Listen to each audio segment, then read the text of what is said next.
السلام علیکم۔ پیش خدمت ہے کہانی امرو اور وادی غائب۔ امرو عیار ہنسا اور پھر ہنستا ہی چلا گیا اور دوسرے ہی لمحے اس کی ہنسی کہکہوں میں بدل گئی۔ اسے ہنستا دیکھ کر ملک تارم کی شہزادی باریہ نے غصیلی نگاہوں سے اس کی جانب دیکھا۔ اس کے چہرے پر غصے کے اثرات ابھر آئے تھے۔ تو تم میری باتوں کو جھوٹ سمجھ رہے ہو اور میرا مذاق اڑا رہے ہو؟ شہزادی باریہ نے امرو کی جانب غصیلی نظروں سے دیکھتے ہوئے کہا، اور امرو کی ہنسی یکدم رک گئی۔ اسے احساس ہو گیا کہ وہ اس وقت اپنے گھر میں نہیں بلکہ ملک تارم کی شہزادی باریہ کے محل میں موجود ہے، اور اسے وہاں خود شہزادی باریہ نے باقاعدہ پیغام بھیج کر بلوایا تھا۔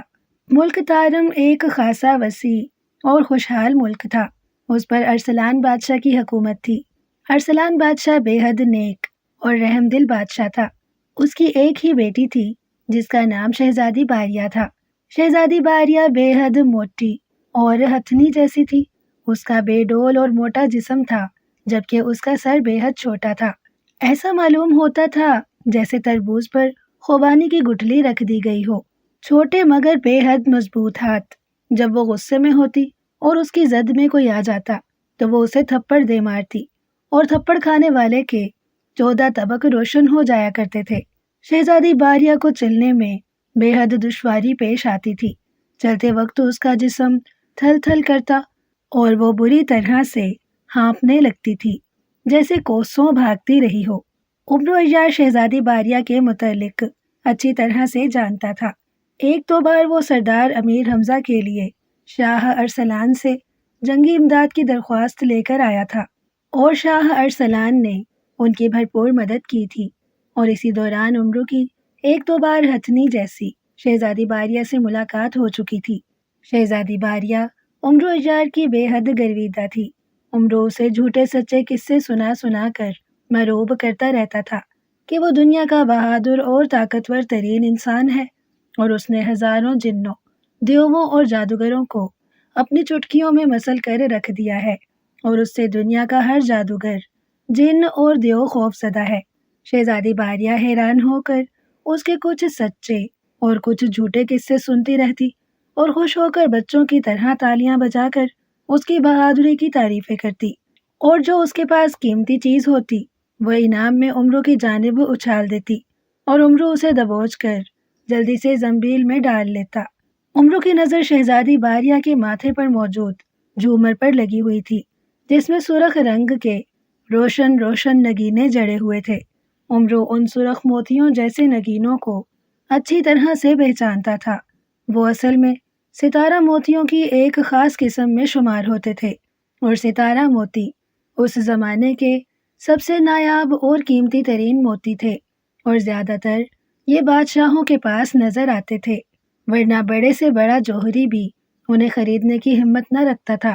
امرو عیار سوچ رہا تھا کہ اسے کوئی ایسا قصہ سنانا چاہیے کہ وہ خوش ہو کر اسے انعام میں اپنا ستارہ نگینوں والا جھومر دے دے۔ اس نے کئی جھوٹے سچے اپنی بہادری کے قصے شہزادی باریہ کو سنائے، مگر شہزادی باریہ نے اسے چھوٹے چھوٹے انعام تو دے دیے، حتیٰ کہ اپنے گلے کا ہار، ہاتھوں کے کنگن اور اسی طرح کی دوسری اشیاء اس نے سب کے سب امرو کو دے دی، مگر اس نے بھول کر بھی جھومر کی طرف ہاتھ نہ بڑھایا، اور امرو دل ہی دل میں پیچ و تاب کھا کر رہ گیا۔ ایک روز امرو عیار کو جانے کیا سوجی کہ وہ شہزادی باریہ سے کہہ بیٹھا کہ کاش شہزادی صاحبہ آپ میری طرح دبلی پتلی ہوتی تو میں فوراً آپ سے شادی کر لیتا، آپ مجھے بہت اچھی لگتی ہیں۔ یہ بات کہنے کو تو امرو نے مذاق میں کہہ دی تھی، مگر اس کا جو نتیجہ اسے بھگتنا پڑا اس کے بارے میں اس نے خواب میں بھی نہ سوچا تھا۔ جو ہی اس نے ہتھنی جیسی شہزادی سے یہ بات کی وہ کنواری دلہنوں کی طرح شرما گئی۔ تم اب بھی تو مجھ سے شادی کر سکتے ہو امرو، تم ایک بہادر اور طاقتور انسان ہو، میں خود بھی یہی چاہتی ہوں کہ میں تم سے شادی کروں۔ کسی ملک کا کوئی شہزادہ، حتیٰ کہ ہمارے ملک کا کوئی شخص مجھ سے شادی کرنے پر رضامند نہیں ہوتا۔ تم پہلے انسان ہو جس نے یہ بات کی ہے، اس لیے میں آج ہی ابا حضور سے یہ بات کروں گی کہ تمہارے ساتھ وہ میری شادی کر دیں۔ شہزادی باریہ نے جواباً کہا، اور عمرو کا خون خشک ہو گیا۔ اس کا خیال تھا کہ وہ مذاق میں اس بات کو اڑا جائے گا، مگر شہزادی باریہ ہاتھ دھو کر اس کے پیچھے پڑ گئی کہ وہ شادی کرے گی تو اسی سے کرے گی، ورنہ وہ اسی طرح کنواری ہی مر جائے گی، یہاں تک کہ عمرو کو وہاں سے بھاگتے ہی بن پڑی۔ مگر چند ہی دنوں بعد اسے شہزادی باریہ کا پیغام ملا کہ اس نے شادی کے سب انتظام مکمل کر لیے ہیں، اگر وہ نہ آیا تو وہ اپنے جلاد سپاہیوں کے ذریعے اس کا سر قلم کروا دے گی، اور ابا حضور سے کہہ کر سردار امیر حمزہ کی امداد بھی بند کروا دے گی۔ اس کی یہ دھمکی کام کر گئی اور عمرو پریشان انداز میں واپس ملک تارم پہنچ گیا۔ وہاں پہنچا تو واقعی شہزادی کا محل نہایت خوبصورتی سے سجا ہوا تھا۔ رنگ برنگی خوبصورت جھنڈیاں، خوبصورت قمقمے اور اسی طرح کی آرائش کی دوسری چیزوں سے سجایا گیا محل دلہن کی طرح جگمگ جگمگ کر رہا تھا۔ عمرو عیار جب محل کے اندر داخل ہوا تو اسے ہاتھوں ہاتھ لیا گیا۔ شہزادی باریہ کی کنیزیں عمرو عیار کو لیتی ہوئیں شہزادی باریہ کے پاس آ گئیں۔ شہزادی باریہ خود بھی دلہن کی طرح سجی ہوئی تھی، مگر اس کا موٹا بدن اور عجیب صورت دیکھ کر عمرو عیار کو سچ مچ چکر آنے لگے۔ وہ دل ہی دل میں لاحول پڑنے لگا۔ اوہ عمرو، تم آ گئے، میں جانتی تھی کہ تم ضرور آؤ گے۔ دیکھو، میں نے سارے محل کو سجا رکھا ہے اور خود بھی دلہن بنی بیٹھی ہوں۔ میں نے ابا حضور سے بات کر لی ہے، وہ بھی بے حد خوش ہیں، بس ہمیں تمہارا ہی انتظار تھا۔ تم یہیں رکو، میں ابا حضور کو تمہاری آمد کی اطلاع پہنچاتی ہوں۔ انہوں نے سارے ملک میں جشن منانے کا اعلان کر رکھا ہے۔ آخر میں ان کی اکلوتی بیٹی ہوں اور میں دنیا کی سب سے زیادہ خوبصورت اور حسین ترین شہزادی ہوں۔ میرے ساتھ شادی کر کے تمہاری قسمت سنور جائے گی اور تم مجھے جہاں لے جاؤ گے تمہاری میری خوبصورت جوڑی دیکھ کر دنیا دنگ رہ جائے گی اور دانتوں تلے انگلیاں دبا لے گی۔ شہزادی باریہ نے خوش ہوتے ہوئے کہا، اور عمرو کی ہنسی نکل گئی اور پھر اس کی یہ ہنسی قہقہوں میں بدل گئی، جس پر شہزادی باریہ کے چہرے پر غصہ اود کر آیا تھا۔ وہ عمرو کی جانب غصیلی نگاہوں سے دیکھنے لگی تھی۔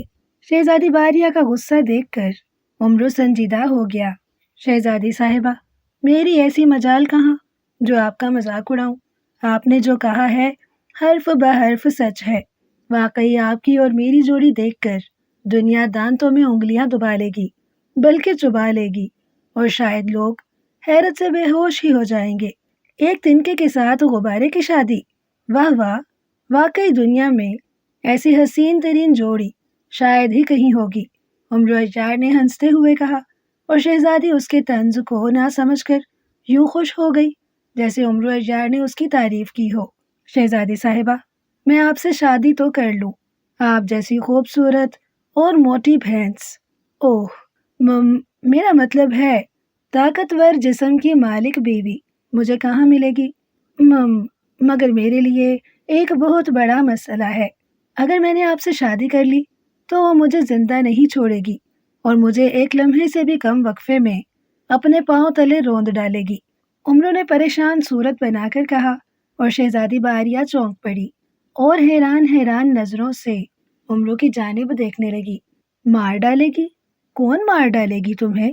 تم کس کی بات کر رہے ہو؟ اس نے حیرانی سے پوچھا۔ میری بیوی شہزادی صاحبہ، گستاخی معاف، میں پہلے ہی شادی شدہ ہوں اور میری بیوی چاند تارا آپ کی طرح کسی گینڈوں کے خاندان سے تعلق رکھتی ہے۔ اس کا عمرو نے اتنا ہی کہا تھا کہ شہزادی باریہ اس کی بات سن کر اچھل پڑی۔ اس کا چہرہ غصے سے سرخ ہو گیا اور چھوٹی چھوٹی آنکھیں انگاروں کی طرح نظر آنے لگیں۔ کیا کہا؟ تم شادی شدہ ہو؟ پہلے سے تمہاری ایک بیوی موجود ہے؟ تم نے مجھے دھوکہ دیا، تم میرے ساتھ مکاری سے دوسری شادی کرنا چاہتے تھے، تم شہزادی باریہ سے دغا بازی کر کے شادی کرنا چاہتے تھے۔ میں تمہیں زندہ نہیں چھوڑوں گی، میں تمہیں مار ڈالوں گی، میں تمہیں۔ شہزادی باریہ کا غصے کے مارے برا حال ہو رہا تھا اور وہ اچھل کر تھل تھل کرتی ہوئی عمرو کے قریب آ گئی اور اس نے ایک زور کا ہاتھ عمرو کی کمر پر مارا۔ عمرو کو یوں لگا جیسے اس کی کمر پر کسی نے گرز دے مارا ہو۔ وہ زمین سے کئی فٹ اونچا اچھل کر دور جا گرا۔ اس سے پہلے کہ وہ اٹھتا، شہزادی باریہ دھاڑتی ہوئی اس کے قریب آ گئی اور بری طرح سے بکتی ہوئی امرو کی پٹائی کرنے لگی۔ امرو عیار بوکھلاہٹ کے مارے ادھر ادھر بھاگ بھاگ کر اپنا بچاؤ کرنے لگا۔ شہزادی باریہ انتہائی غضبناک حالت میں مست ہتھنی کی طرح جھومتی ہوئی اور منہ سے جھاگ اڑاتی ہوئی اسے پکڑنے کے لیے اس کے پیچھے بھاگ رہی تھی۔ اس وقت کمرے میں بہت سی کنیزیں بھی موجود تھیں۔ وہ سب کی سب سہمے ہوئے انداز میں دیواروں سے چپکی ہوئی تھیں۔ وہ شہزادی باریہ کے غصے سے بے حد ڈرتی تھیں۔ شہزادی باریہ کے خوفناک حد تک موٹے وجود کا طاقتور ہاتھ برداشت کرنا ان کے بس کی بات نہ تھی۔ شہزادی باریہ کی اچھل کود سے امرو کا بچنا مشکل ہو رہا تھا، اور پھر اچانک شہزادی باریہ امرو پر جھپٹنے کے لیے جو زور سے اچھلی تو امرو یکدم پیچھے ہٹ گیا اور ہتھنی جیسی جسامت والی شہزادی منہ کے بل زمین پر گر پڑی۔ اس کے منہ سے ایک زوردار چیخ نکل گئی اور وہ زمین پر اس بری طرح سے تڑپنے لگی جیسے اسے کند چھری سے ذبح کیا جا رہا ہو۔ امرو اور وہاں پر موجود شہزادی کی کنیزیں اس کی جانب حیرت سے دیکھ رہی تھیں، اور پھر اچانک شہزادی کے منہ، ناک اور کانوں سے خون نکلنے لگا۔ یہ دیکھ کر امرو اور شہزادی کی کنیزیں بوکھلا گئیں۔ اوہ، خون! شہزادی صاحبہ کا خون ہو گیا! شہزادی صاحبہ کا خون ہو گیا! ایک کنیز نے بری طرح سے چیختے ہوئے کہا، اور اسی طرح سے چلاتی ہوئی باہر کی طرف بھاگتی چلی گئی۔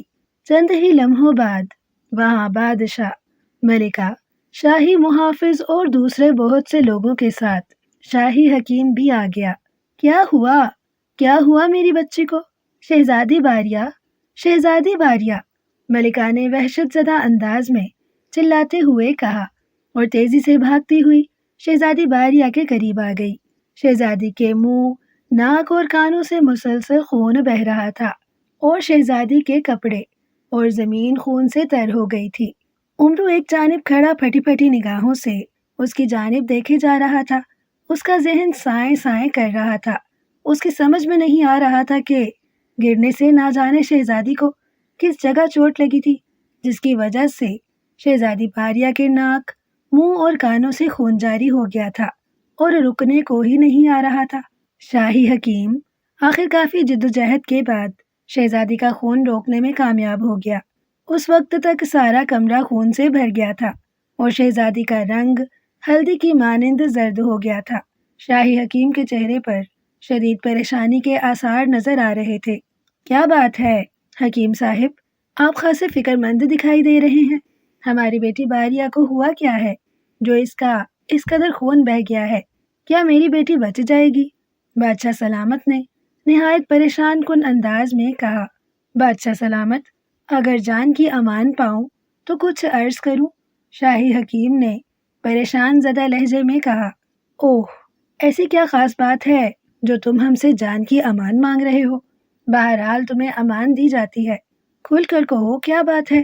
بادشاہ سلامت نے گلوگیر لہجے میں کہا۔ بادشاہ سلامت، شہزادی صاحبہ کا جس بری طرح سے خون بہہ گیا ہے، ان کا زندہ بچنا مشکل ہی نہیں ناممکن بھی ہے۔ ان کے سر کے اگلے حصے اور خون کی سب سے بڑی نالی میں زبردست چوٹ لگی ہے، جس کی وجہ سے ان کے ناک، منہ اور کانوں سے خون کا اخراج شروع ہو گیا تھا۔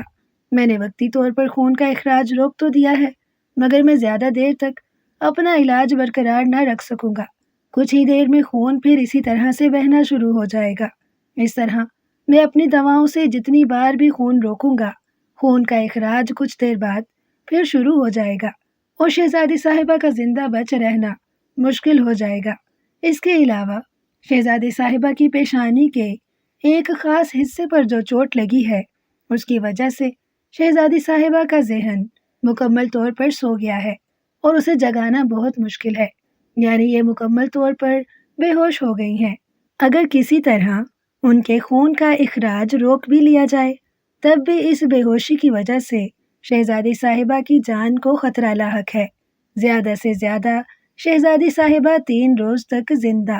یہ کہہ کر شاہی حکیم نے افسردہ انداز میں گردن جھکا لی۔ اس کی باتیں سن کر وہاں پر موجود ہر فرد دھک سے رہ گیا۔ ملکہ تو شاہی حکیم کی باتیں سن کر دھاڑے مار مار کر رونے لگی۔ اوہ، یہ سب کیا ہو گیا ہے؟ کیسے ہو گیا ہے؟ تم بتاؤ، کیا ہوا تھا ہماری بیٹی کو؟ بادشاہ سلامت نے انتہائی پریشان انداز میں ایک کنیز سے مخاطب ہو کر کہا، اور کنیز نے ڈرتے ڈرتے بادشاہ سلامت کو منو ان ساری بات بتا دی۔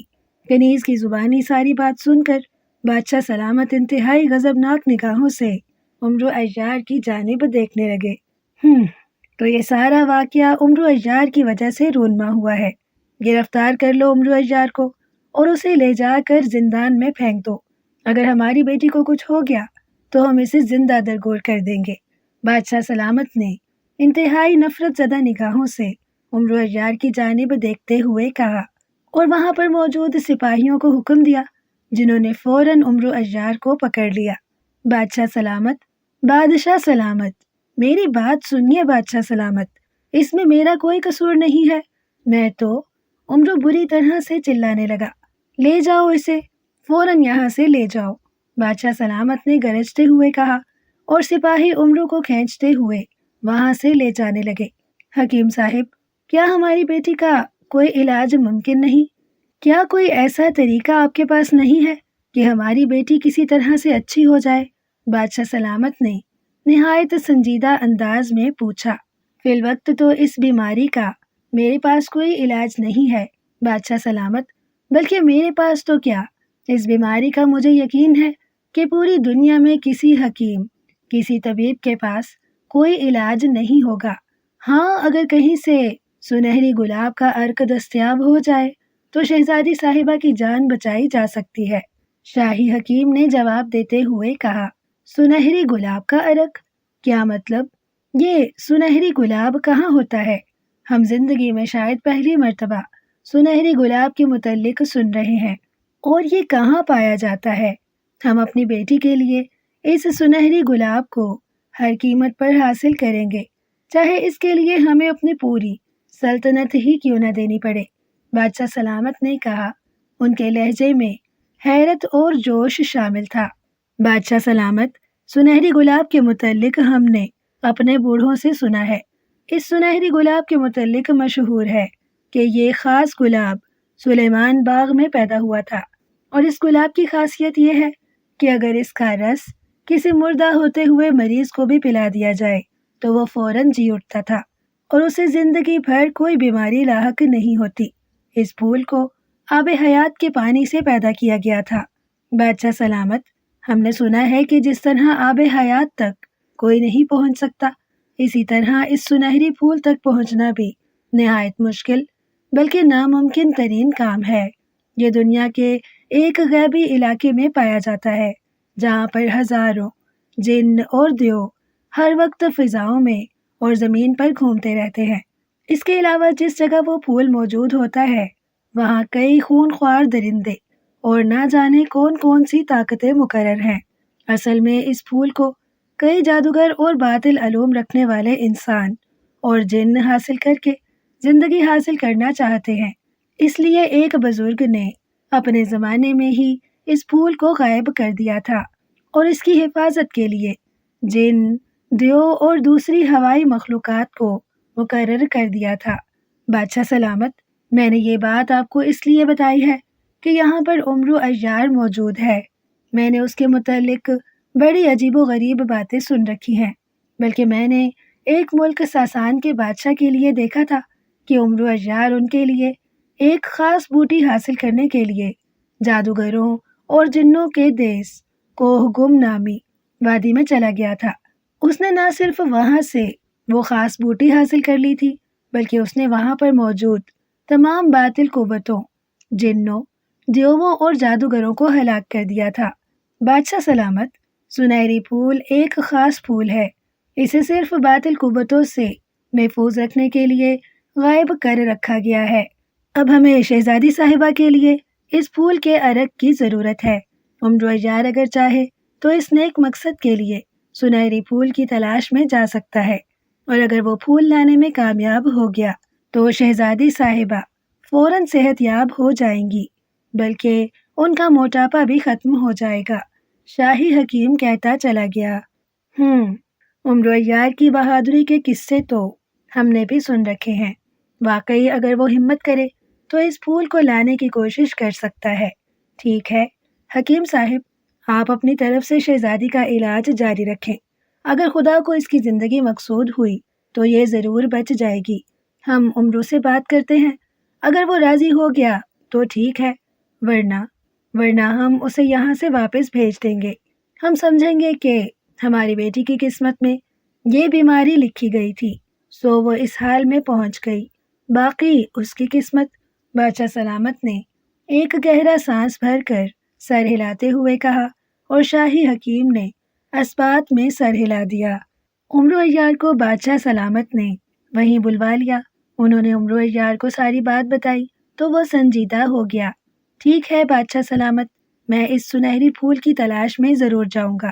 شہزادی صاحبہ میری چھوٹی سی غلطی کی وجہ سے اس حال میں پہنچی ہیں، اس لیے میرا فرض بنتا ہے اب میں ہر صورت میں ان کی جان بچانے کی کوشش کروں گا، اس پھول کے حصول کے لیے چاہے مجھے اپنی جان ہی کیوں نہ دینا پڑے۔ عمرو نے پرعزم لہجے میں جواب دیا، یہ تمہارا ہم پر بہت بڑا احسان ہوگا عمرو عیار۔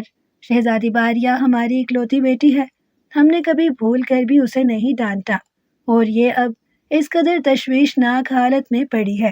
بادشاہ سلامت نے گلوگیر انداز میں کہا، اور عمرو عیار انہیں تسلی دینے لگا، اور پھر وہ بادشاہ سلامت سے اجازت لے کر محل سے باہر آ گیا۔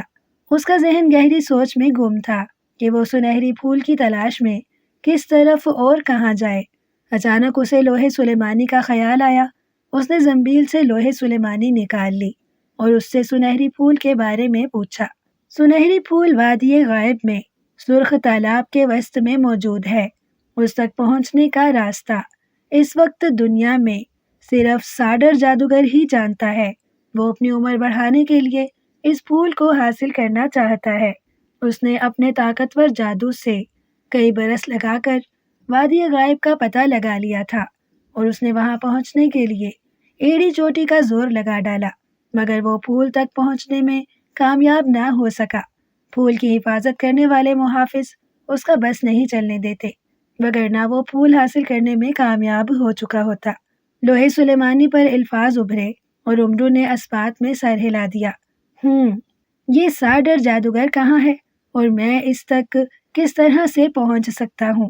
عمرو نے پھر لوہے سلیمانی سے پوچھا۔ ساڈر جادوگر یہاں سے ہزاروں کوس دور درندوں کی وادی میں موجود اپنے سیاہ محل میں رہتا ہے۔ اس جادوگر کو لوگ درندہ جادوگر بھی کہتے ہیں، اور وہ ہے بھی درندوں کی خصلت رکھنے والا خوفناک جادوگر۔ اس کی شکل و صورت کسی خون خوار درندے سے ملتی ہے، اور وہ آدم خور ہونے کے ساتھ ساتھ ظالم اور سفاک انسان ہے۔ اپنی وادی میں اس نے ہر طرف خوفناک درندے چھوڑ رکھے ہیں، جو انسان تو انسان، اگر بھولے سے وہاں کوئی طاقتور جن بھی آ جائے تو ایک لمحے میں اس کو چیڑ پھاڑ دیتے ہیں۔ لوہے سلیمانی پر جواب ابھرا اور عمرو اسبات میں سر ہلانے لگا۔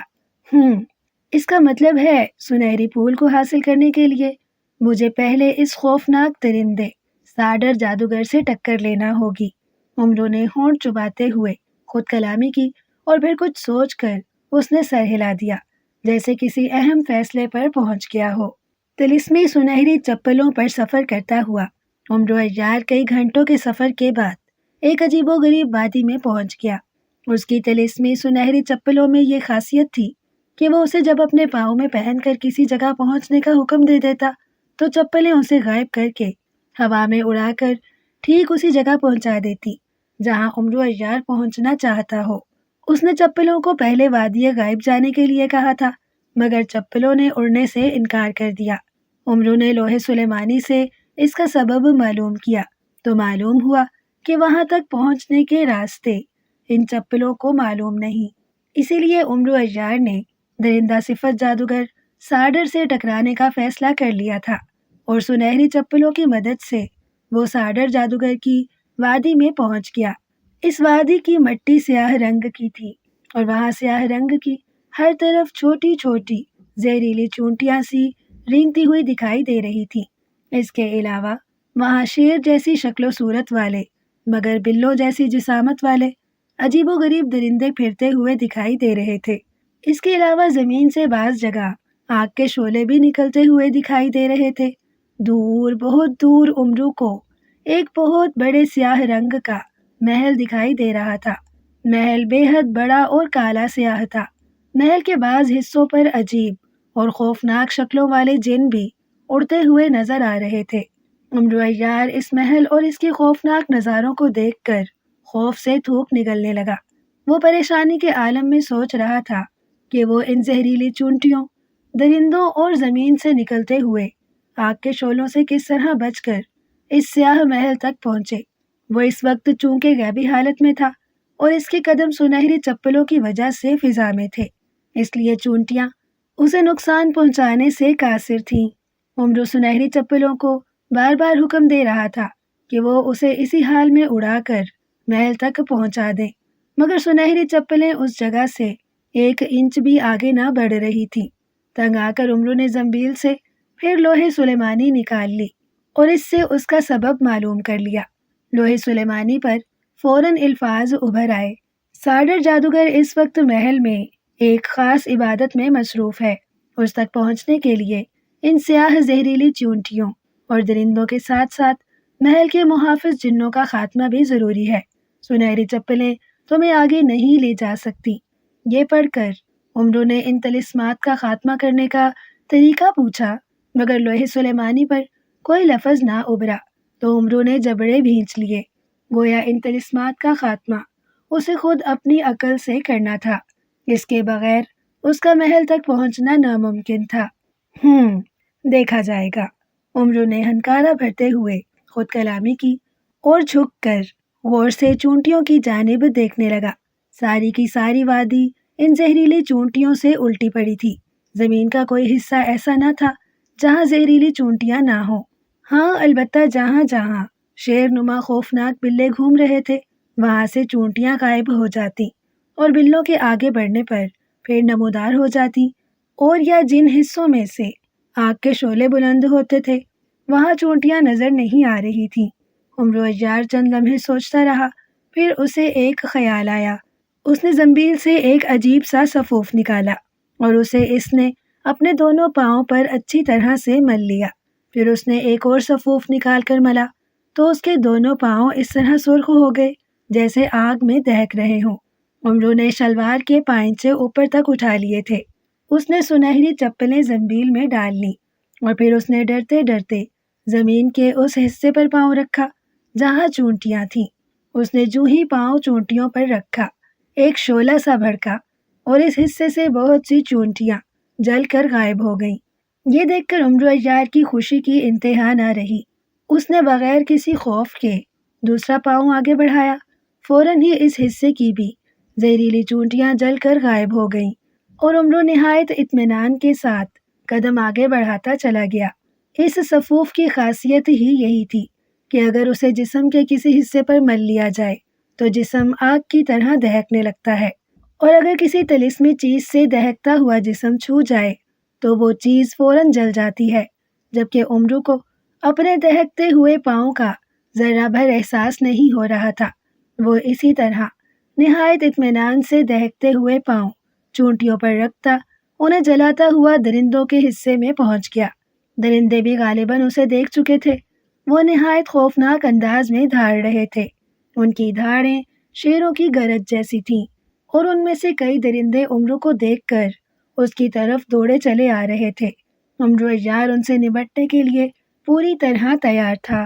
اس نے زنبیل سے کمان اور بہت سے تیر نکال کر ہاتھ میں لے لیے تھے، اور جب اس نے ان درندوں کو اپنی جانب آتے دیکھا تو وہ رک گیا اور اس نے جلدی سے کمان پر ایک تیر چڑھایا اور تاک کر ایک درندے کا نشانہ لے کر تیر اس پر کھینچ مارا۔ تیر بجلی کی سی رفتار سے اڑتا ہوا ایک درندے کی عین پیشانی میں جا گھسا۔ درندے نے ایک خوفناک دھاڑ ماری اور زمین سے کئی فٹ اونچا اچھل کر الٹ کر زمین پر جا گرا اور بری طرح سے تڑپنے لگا۔ اسی وقت اس کے جسم میں ایک شعلہ سا بھڑکا اور وہ جل کر راکھ ہو گیا۔ یہ دیکھ کر امرو کی ہمت بندھ گئی اور وہ کمان پر تیر چڑھا چڑھا کر تاک تاک کر ان درندوں کا نشانہ بنانے لگا۔ چند ایک درندے عمرو عیار کے قریب پہنچنے میں کامیاب ہو گئے۔ عمرو نے کمان اور تیر زنبیل میں ڈال کر تلوار حیدری سے ان کا خاتمہ کرنا شروع کر دیا۔ وہ خود کو زمین سے نکلنے والے آگ کے شعلوں سے بھی بچا رہا تھا، جو اچانک ہی زمین میں سوراخ ہونے کے ساتھ نکلتے تھے اور ختم ہو جاتے تھے۔ بعض اوقات شعلے عین عمرو کے قریب بھی نکلے تھے اور عمرو بال بال بچا تھا۔ عمرو اسی طرح ان درندوں کا خاتمہ کرتا ہوا اور آگ کے شعلوں سے بچتا ہوا اور چونٹیوں کو دہکتے ہوئے پاؤں سے جلاتا ہوا آگے بڑھتا رہا۔ اچانک ایک درندے نے عمرو پر چھلانگ لگائی۔ بوکھلاہٹ کے مارے عمرو کے ہاتھ سے تلوار گر گئی اور اس نے دونوں ہاتھ بڑھا کر اس درندے کو پکڑ لیا۔ درندہ بے حد طاقتور تھا، اس کے ہاتھ چھوٹے چھوٹے تھے اور اس کے پنجے کافی لمبے اور تیز تھے۔ وہ عمرو کے ہاتھوں میں خوفناک انداز میں غرا رہا تھا اور اسے پنجے مارنے کی کوشش کر رہا تھا، مگر عمرو نے نہایت اطمینان سے اسے دونوں ہاتھوں میں تھام رکھا تھا۔ عین اسی وقت ایک خوفناک چنگھاڑتی ہوئی آواز سنائی دی۔ عمرو عیار نے سر گھما کر دیکھا۔ محل کے اوپر ایک سرخ رنگ کا بڑے بالوں والا نہایت خوفناک چہرہ نظر آ رہا تھا۔ اس کے بال بری طرح سے پھیلے ہوئے تھے، کھلے ہوئے منہ سے درندوں جیسے جھانکتے ہوئے خوفناک دانت، ماتھے پر ہڈی اور کھوپڑی کا جادوگروں والا بھیانک نشان اس کی خوفناکی میں بے پناہ اضافہ کر رہا تھا۔ اچانک اس نے اپنے لمبے ناخنوں والا پنجہ پھیلایا اور عمرو کو پکڑنا چاہا۔ عمرو اس خوفناک چہرے کو دیکھ کر ڈر گیا۔ اس سے قبل کہ وہ کچھ کرتا، خوفناک شکل والے جادوگر نے اس کو اپنے پنجے میں پکڑ لیا۔ اس کے تیز ناخن عمرو کے جسم میں چبھے اور عمرو کے منہ سے زوردار چیخ نکل گئی۔ کون ہو تم اور یہاں کیا لینے آئے ہو؟ تم جس انداز میں میرے طلسمات کا خاتمہ کر رہے ہو، اس سے معلوم ہوتا ہے کہ تم کوئی معمولی آدمی نہیں ہو، کوئی بہت بڑے جادوگر ہو۔ جو شخص میرے طلسمات تباہ کرتا اور بغیر نقصان اٹھائے میرے محل کی جانب بڑھا چلا آئے، وہ کوئی عام انسان نہیں ہو سکتا۔ اس خوفناک شکل والے جادوگر نے عمرو کی جانب دیکھتے ہوئے کہا، میرا نام عمرو عیار ہے، میں ساڈر جادوگر سے ملنے آیا ہوں۔ عمرو نے اس کے ہاتھ میں بری طرح سے مچلتے ہوئے کہا۔ اسے سچ مچ اپنے جسم میں اس کے تیز پنجے چبھتے ہوئے محسوس ہو رہے تھے۔ ساڈر جادوگر سے؟ ساڈر جادوگر تو میں ہوں۔ کیا کام ہے تمہیں مجھ سے؟ میں تمہیں نہیں جانتا۔ کون ہو تم؟ اس خوفناک چہرے والے جادوگر نے جواب دیا۔ اوہ، تو تم ساڈر جادوگر ہو؟ میں تمہیں پہچانتا نہیں تھا۔ ساڈر جادوگر، میں تمہارا دشمن نہیں دوست ہوں اور میں تمہاری مدد کرنے کے لیے آیا ہوں۔ تم تک پہنچنے کا کوئی راستہ نہیں تھا، اس لیے مجبوراً مجھے تمہارے طلسمات کو تباہ کرنا پڑا۔ مجھے تم اپنے محل میں لے چلو، میں سنہری پھول کے حصول کے لیے تمہاری مدد کرنا چاہتا ہوں۔ عمرو نے بھینچے بھینچے لہجے میں جواب دیا اور اس کے منہ سے سنہری پھول کا نام سن کر ساڈر جادوگر بری طرح سے چونک اٹھا۔ سنہری پھول کے حصول کے لیے؟ اوہ، کیا تم سچ کہہ رہے ہو؟ کیا تم سنہری پھول لانے میں میری مدد کر سکتے ہو؟ سنہری پھول کا سن کر ساڈر جادوگر کا چہرہ مزید سرخ ہو گیا تھا۔ ہاں، میں تمہیں سنہری پھول لا کر دے سکتا ہوں۔ میرے پاس ایک ایسا طریقہ ہے جس کی مدد سے میں وادی غائب میں جا کر نہایت آسانی سے اس پھول کو حاصل کر سکتا ہوں، یہاں تک کہ وادی غائب کے جن اور دیو وغیرہ اس پھول کو حاصل کرنے میں خود میری مدد کریں گے۔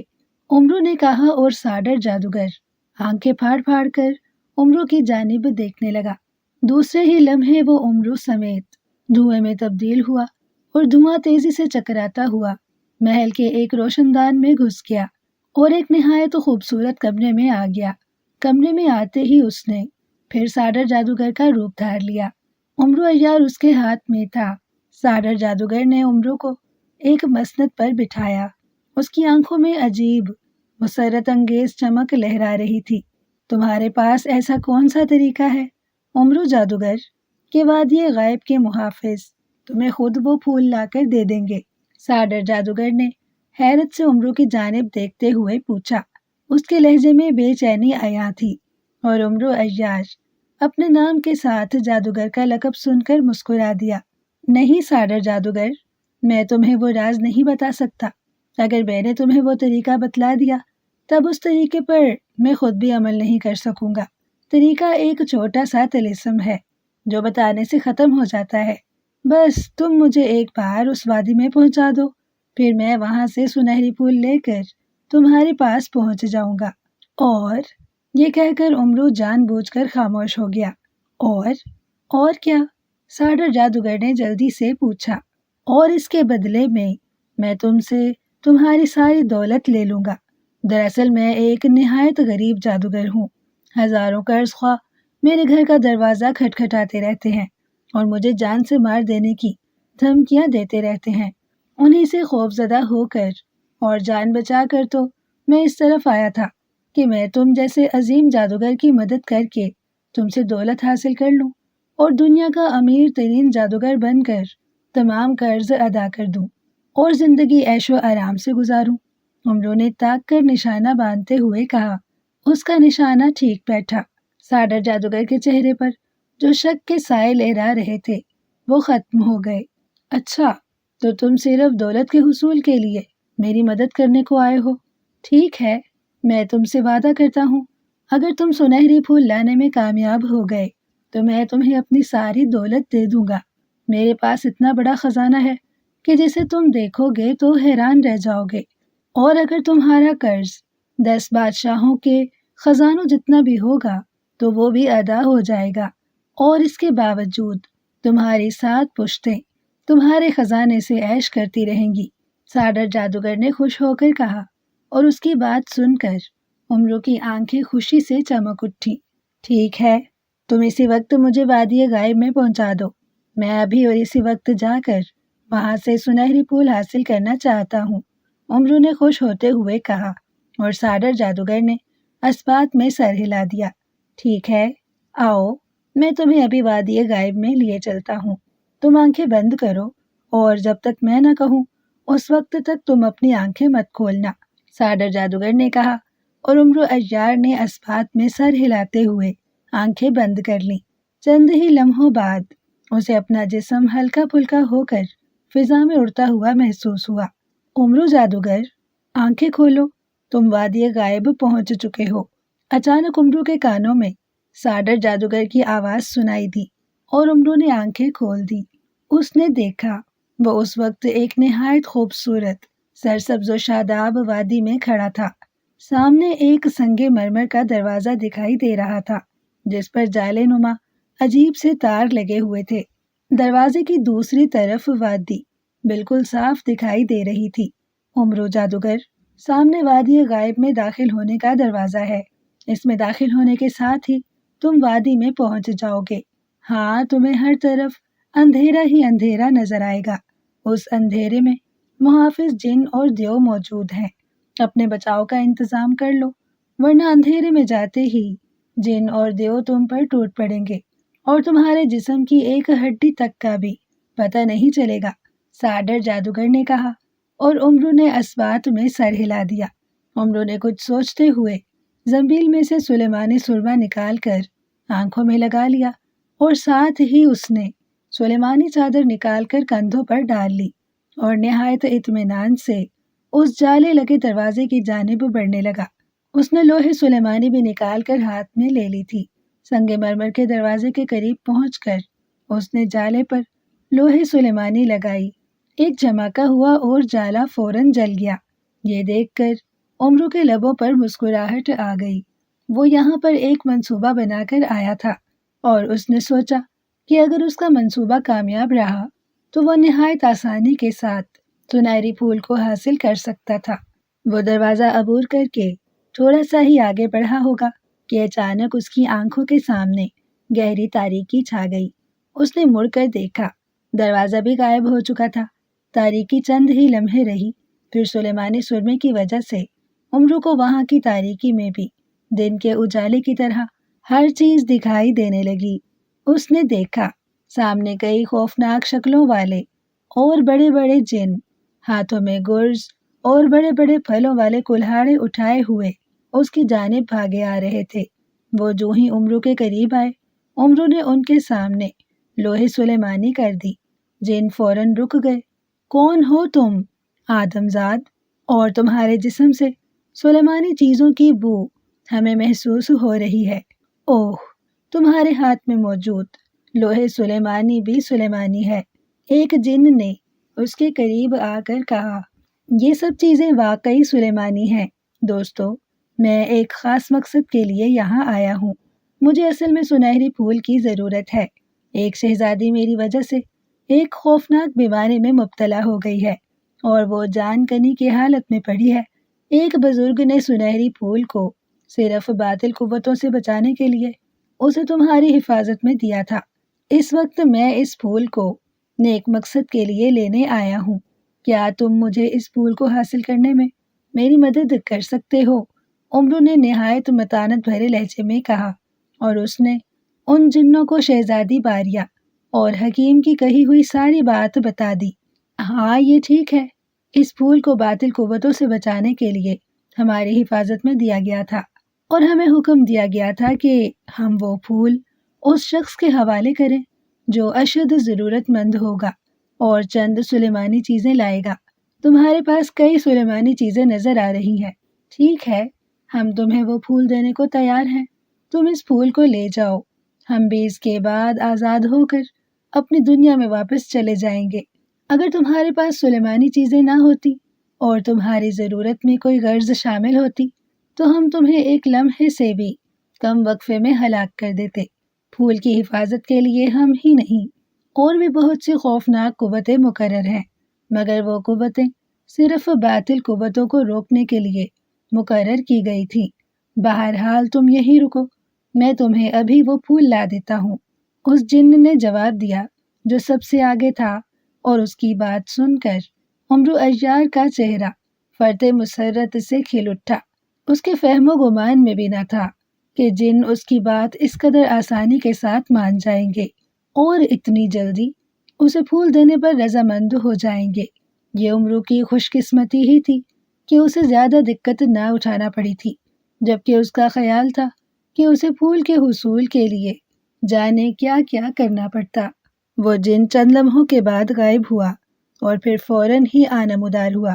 اس کے ہاتھ میں گلاب کی مانند ایک نہایت خوبصورت پھول تھا جس کا رنگ سنہری تھا اور اس میں سے سنہری کرنیں سی پھوٹتی ہوئی محسوس ہو رہی تھی۔ امرو اس پھول کو دیکھ کر بہت خوش ہوا اور اس نے ان جنوں کا بہت بہت شکریہ ادا کیا اور اس پھول کو زنبیل میں ڈال لیا۔ آدمزاد امرو، تم اپنی آنکھیں بند کرو، ہم تمہیں اس وادی غائب سے باہر پہنچا دیں، ورنہ تم ساری عمر بھی سر پٹکتے رہو تب بھی یہاں سے باہر نہیں نکل سکتے۔ اسی جن نے کہا، اور امرو نے اسبات میں سر ہلا دیا اور پھر امرو نے آنکھیں بند کر لیں۔ کچھ ہی دیر بعد اس نے جنوں کے کہنے پر آنکھیں کھولیں تو وہ اسی سنگ مرمر کے دروازے کے پاس کھڑا تھا۔ امرو جلدی سے اس دروازے سے باہر آ گیا۔ اسی وقت اس کے قریب ساڈر جادوگر نمودار ہوا۔ اس کی آنکھوں میں بے پناہ حیرت تھی۔ کیوں امرو جادوگر، پھول حاصل کر لیا تم نے؟ اس نے حیرت زدہ لہجے میں پوچھا۔ ہاں، جلدی کرو، یہاں سے نکل چلو، میں نے جنوں کو دھوکہ دیا ہے۔ اگر دیر ہو گئی تو انہیں میرے دھوکے کا علم ہو جائے گا اور وہ میرے ساتھ ساتھ تمہیں بھی پکڑ کر مار ڈالیں گے، امرو نے بات بناتے ہوئے کہا، اور ساڈر جادوگر نے اسبات میں سر ہلا دیا۔ پھر اس نے اپنے وجود اور امرو کو دھواں بنایا اور وہ دھوئیں میں تبدیل ہو کر واپس محل میں پہنچ گئے۔ امرو جادوگر، لاؤ وہ پھول مجھے دے دو۔ کہاں ہے پھول؟ ساڈر جادوگر نے بے چینی سے پوچھا۔ پہلے تم مجھے اپنا خزانہ دو، پھر میں تمہیں وہ پھول دوں گا، امرو نے اطمینان سے کہا، اور ساڈر جادوگر اسے خوفناک نظروں سے گھورنے لگا۔ پھر وہ امرو کو لے کر ایک ہال نما کمرے میں آ گیا۔ وہاں واقعی بہت بڑا خزانہ موجود تھا۔ اس خزانے کو دیکھ کر امرو کی آنکھیں چمک اٹھی۔ بس پھر کیا تھا، امرو عیار کو سارا خزانہ زنبیل میں ڈالنے میں چند گھنٹے ہی لگے ہوں گے۔ لاؤ، اب تو وہ پھول دے دو۔ ساڈر جادوگر حد سے زیادہ بے چین ہو رہا تھا اور امرو نے سر ہلا کر سچ مچ اسے سنہری پھول دے دیا۔ ساڈر جادوگر نے اس کے ہاتھ سے پھول جھپٹ لیا۔ اس کا جسم خوشی کے مارے لرز رہا تھا۔ اس نے جلدی سے پھول کی پتیاں نوچ نوچ کر کھانا شروع کر دی۔ امرو مسکراتی ہوئی نگاہوں سے اس کی جانب دیکھ رہا تھا۔ جب ساڈر جادوگر سارا پھول کھا چکا تو امرو زوردار قہقہا لگا کر ہنس پڑا۔ اسے ہنستا دیکھ کر ساڈر جادوگر حیران ہوا، مگر جلد ہی اس کی حیرانی دور ہو گئی۔ اس کے چہرے پر یکلخت تکلیف بھرے تاثرات ابھر آئے اور اس نے دونوں ہاتھوں سے اپنا گلا پکڑ لیا۔ یہ تم نے مجھے کون سا پھول کھلا دیا ہے؟ اس نے لرزتے ہوئے لہجے میں پوچھا۔ زہریلا پھول، امرو جادوگر کا تحفہ۔ میرے دوست، تم کیا سمجھتے ہو کہ میں تم جیسے ظالم، سفاک اور درندے جادوگر کو اصلی پھول دوں گا تاکہ تم اپنی زندگی بڑھا کر معصوم لوگوں کو مصیبت میں مبتلا کرتے رہو اور انہیں مار مار کر کھاتے رہو؟ ایسی ہزاروں عیاریاں میری زنبیل میں موجود ہیں، بدبخت درندے جادوگر، امرو نے ہنستے ہوئے کہا، اور ساڈر جادوگر کی آنکھیں پھیل گئیں۔ اس نے غضبناک ہو کر کوئی منتر پڑھ کر امرو کو ہلاک کرنا چاہا، مگر زہر اپنا کام کر چکا تھا اور ساڈر جادوگر زمین پر گر کر بری طرح سے تڑپنے لگا۔ پھر اس نے ایک خون کی کیع کی اور گر کر مر گیا۔ اس کے مرتے ہی ہر طرف اندھیرا چھا گیا۔ افسوس، مارا مجھے امرو عیار نے دھوکے سے، امرو جادوگر بن کر۔ میرا نام ساڈر جادوگر تھا۔ آواز آئی اور امرو کو ایک زوردار دھکا لگا۔ امرو بمشکل سنبھلا۔ اس نے دیکھا کہ وہ ایک کھلے میدان میں موجود تھا۔ وہ بہت خوش تھا کہ اس نے نہ صرف نہایت آسانی سے سنہری پھول حاصل کر لیا تھا، بلکہ اس نے ایک ظالم اور درندے جادوگر کو بھی ہلاک کر کے ہزاروں بے گناہ انسانوں کی جان بچا لی تھی۔ امرو سنہری چپلوں کی مدد سے واپس ملک تارم پہنچ گیا۔ اسے اور سنہری پھول کو دیکھ کر بادشاہ سلامت اور ملکہ عالیہ بہت خوش ہوئے۔ شاہی حکیم نے جلدی سے پھول کی پتیاں توڑ کر پانی میں ملائیں اور پانی بے ہوش شہزادی کے حلق میں انڈیل دیا۔ چند ہی لمحوں بعد شہزادی باریہ نے آنکھیں کھول دیں۔ اسے ہوش میں آتا دیکھ کر محل میں خوشیاں دوڑتی چلی گئیں۔ چند ہی دنوں میں شہزادی باریہ کا موٹاپا بھی ختم ہو گیا۔ امرو نے بادشاہ سلامت سے کہہ کر شہزادی باریہ کی شادی ہمسایہ ملک کے شہزادہ ظفر سے کروا دی اور خود بادشاہ سلامت سے بے شمار انعام و اکرام لے کر نہایت خوش اپنے وطن کی جانب چل پڑا۔